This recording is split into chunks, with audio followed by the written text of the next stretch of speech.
Magandang araw po, ma'am. Ako po si Elka Jane, isang estudyante. Maraming salamat po sa inyong oras at pagkakataon na makapanayam ka namin ngayon. Ang layunin po ng panayam na ito ay upang malaman namin ang inyong karanasan bilang isang matagumpay na midwife, pag ito sa iba namin marinig ang mga kwento, hamon ng tagumpay ko sa profesyon ito.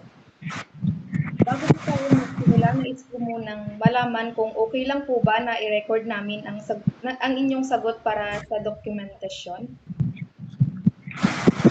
Opo, okay lang.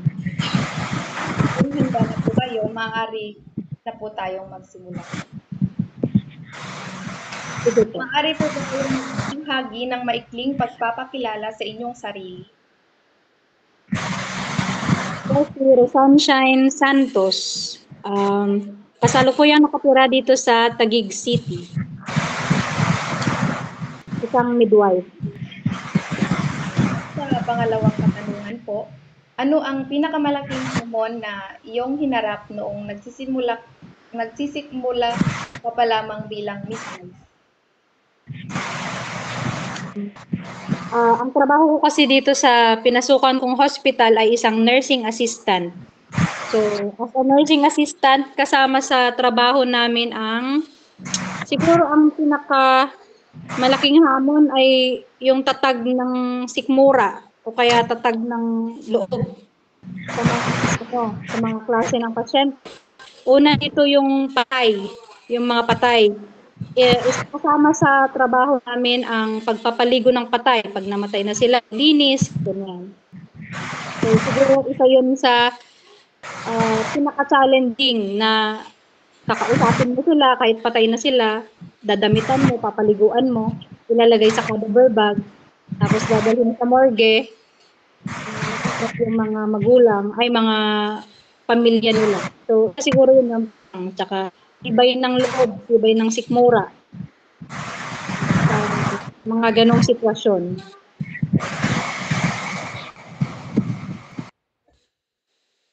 Ano po ang pinakamahalagang aral na natutunan mo mula sa iyong karanasan bilang isang midwife po, ma'am? Siguro yung pagiging professional sa lahat ng bagay. Sa lahat ng taong kaharap mo, dapat professional ka. Kasi yung napasukan kong hospital ay isa sa pinakamalaking hospital sa buong Pilipinas at top 10 sa buong Asia at sa buong mundo. Top 8. So, in demand yung mga pasyente, mga high-end na tao, galing sa iba't ibang mundo din. Saka dito sa Pilipinas. So, siguro ang pinakamahalagang aral na tututunan ko ay pagiging professional. Kahit sino pa yung kaharap mo, mahirap o mayaman, dapat maging professional ka para makakikitungo ka sa mga katrabaho mo at sa mga pasyente ng maayos. Para sa susunod na katanungan ay itatanong ng aking mga kasama po, ma'am.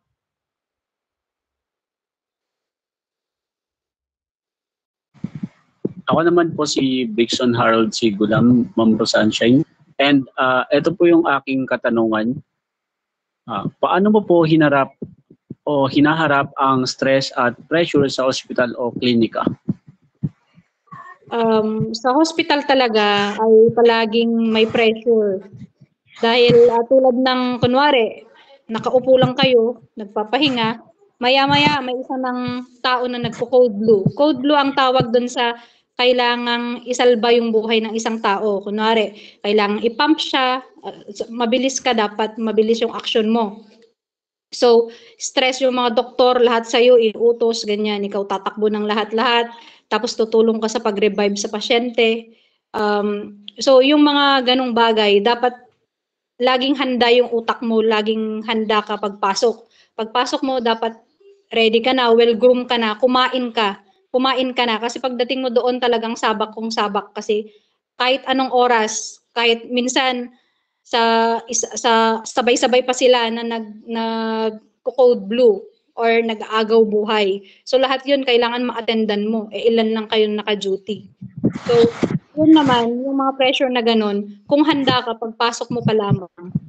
Hindi ka ganun, saka kung gamay mo, kung kabisado mo yung lahat ng sulok ng hospital, kung alam mo yung mga shortcut, kung paano pumunta, alam mo yung gamay mo na yung gagawin, siguro hindi naman ganun ka-stress at ka-pressure, kahit pressure na, kaya mo pa rin ma-deliver kung gamay mo at kung alam mo yung mga ginagawa mo.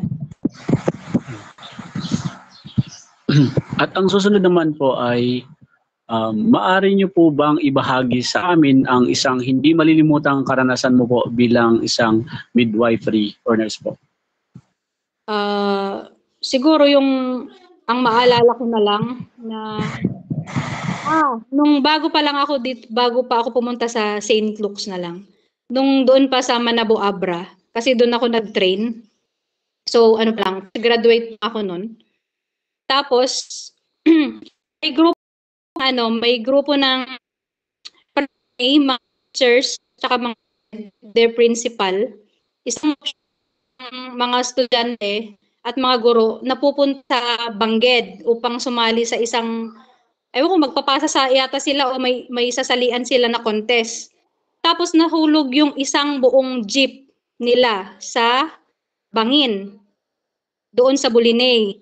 So dinala sila doon sa Manabo, Abra, kung saan ako nagjo-duty noon. Ilan lang kami naka-duty? Ako, siguro mga 5 lang kami kasi maliit lang yung hospital na yon. 5 lang kami, 2 nurse, 2 kami, isang guard, isang doktor. Isang doktor lang. So dinala yung isang jeep na yon, na nag-aagaw buhay, yung principal. Nahulog sila dun sa Bangin, sa Bani Hot Spring. Yung nahulog sila dun sa Bangin, tapos lumublob pa yung jeep nila dun sa sa tubig. So ang nangyari, duguan sila, tas kami lang, 5 lang kami na sa kanila. So very challenging yun, very challenging na nangyari. Tapos naman ang principal doon sa hospital. So hindi mo alam kung anong uunahin mo, lalo pa bago pa lang ako noon, fresh graduate pa lang ako. So isa yun sa hindi ko malilimutan na nangyari, which is pagka mga ganun, dapat handang-handa ka talaga sa mga sabak na ganun, sinong uunahin mo. Ang priority sa mga ganyang ay yung pinakamalala o kaya yung dumudugo. Kailangan lapatan mo agad ng lunas. Hindi mo nahihintayin yung mga kasama mo, yung mga doktor. Kasi yung doktor, isa lang din siya. So lahat yan a-attendan niya. So dapat presence of mind ka na sa anong gagawin mong first aid para matulungan yung iba habang yung mga kasama mo naman, yung mga doktor, inuuna nila yung mga critical. Maraming salamat po sa pagsagot sa aking katanungan. Ang susunod naman po na katanungan ay itatanong po ng aking kasama. Magandang hapon po. Ako naman po si Raydon Puka at ito po ang aking katanungan. Ano po ang sikreto sa pagiging isang mahusay na midwifery? Siguro ang sikreto ay yung pagiging professional nga, tulad ng sinabi ko na, at yung igagamay mo, yung talagang alam mo na yung mga gagawin. Pag-aaralan mong mabuti kasi sa healthcare system, ang buhay ng tao yung nakasalalay dyan. Konting pagkakamali pa, inumin mo lang yan ng gamot, pwedeng mamatay yan anytime, lalo yung mga bata. So dapat presence of mind, kahit night shift ka pa, kahit antok ka na, dapat yung utak mo talaga, nakatutok na yung pinag-aralan mo at saka walang tigil yan sa pag-aaral, dapat inaaral mo palagi yung mga So ang sikreto sa pagiging mahusay ay yung pilitin mo na maging alamin lahat-lahat ng bagay kung maaari. Kasi konting mo lang dyan, wag pang padalos-dalos. Kahit alam mong under pressure palagi yung trabaho,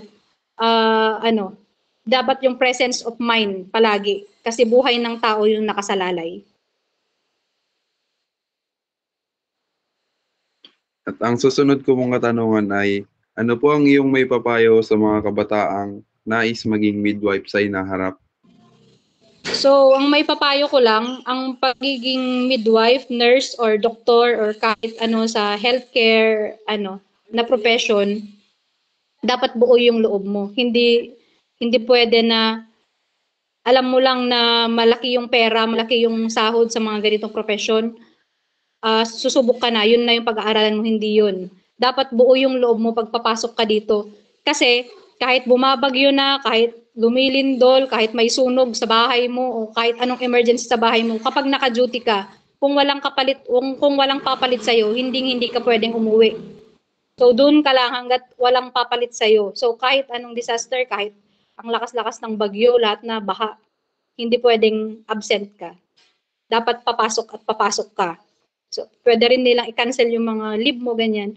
So, tsaka kung mandidiri ka man o hindi buo yung loob mo, mandidiri ka sa mga pasyente, mandidiri ka sa dugo, sa dumi, lahat na, lilinisin mo lahat yan, kahit tumatay sila o ano. So, dapat talaga buo yung loob mo sa pagkuha ng ganyang kurso. Hindi siya basta-basta. Hindi siya katulad ng ibang ano na kung ayaw mo na, aayaw ka na, hindi pwedeng ganun. Dapat buo yung loob mo. Yan po. Yun lamang po at Maraming salamat. maraming salamat. Walang anuman po. Lubos po namin pinaghalagahan ng inyong oras at karanasan. Sana po magpatuloy kayo sa inyong tagumpay at patuloy na maging inspirasyon sa iba. Ingat po kayo at magandang araw.